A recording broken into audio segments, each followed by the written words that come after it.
This video is all about how you are going to get a sick fusion lead tone in a couple of easy steps. Step 1, get the amp tone right.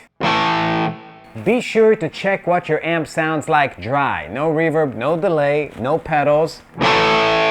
Just the amp. You need a crunchy tone to start with. If you play lines, something that will sort of be in the blues realm.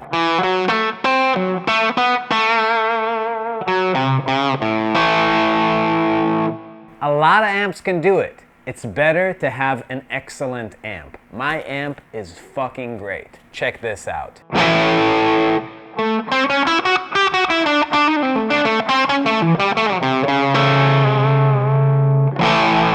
Whatever amp you have, approximate this kind of tone, right? If I'm playing a chord, it's crunchy. When I roll down a bit,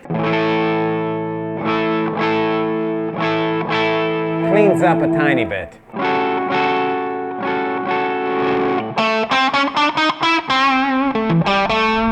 So every amp is different, but if you have a big cab, I roll the bass to 0. I don't need any low mids, which is what that knob controls. It's not actual bass. Bass is determined by the size of your cab. It's just wavelength. So I run the gain close to halfway up on my amp. The mids could be around 5 to 7 range. Treble you can play with, but that really depends on how you have your pickup set up and your tone knob set up, because you need to darken your sound somewhere. I tend to do it on the guitar and run the amp sort of open, treble around 4. Presence is halfway, master volume, what your neighbors can take.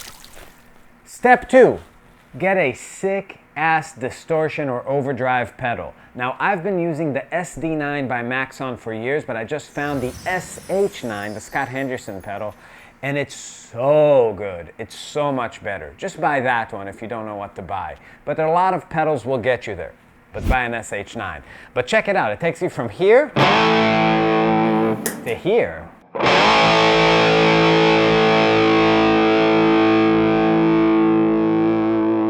Now if I play lines,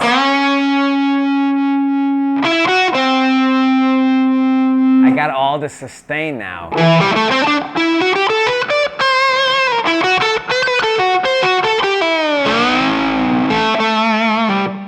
This is kind of bright, so I'm going to roll down more on my tone knob, on my bridge.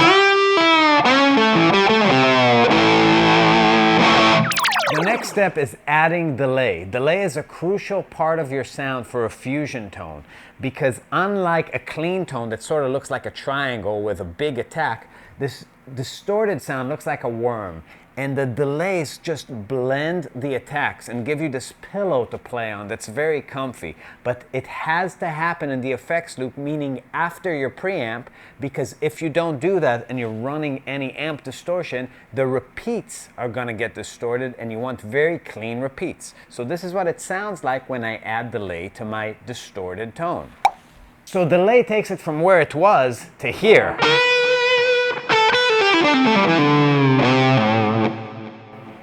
So much dimension. Here's one note.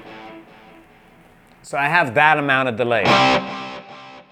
That might be a little heavy on the repeats. Let me take it down just a tad. I tend to like to hear about 4 repeats. Right there.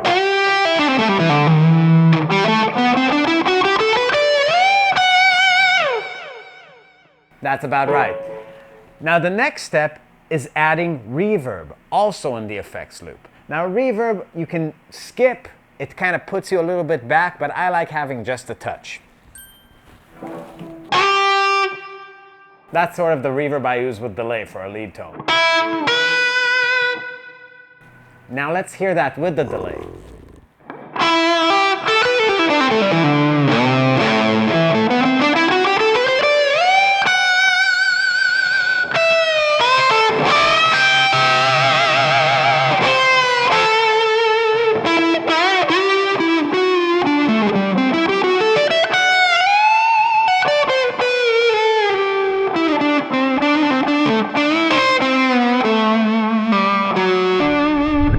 Alright, now let's hear that shit on a track.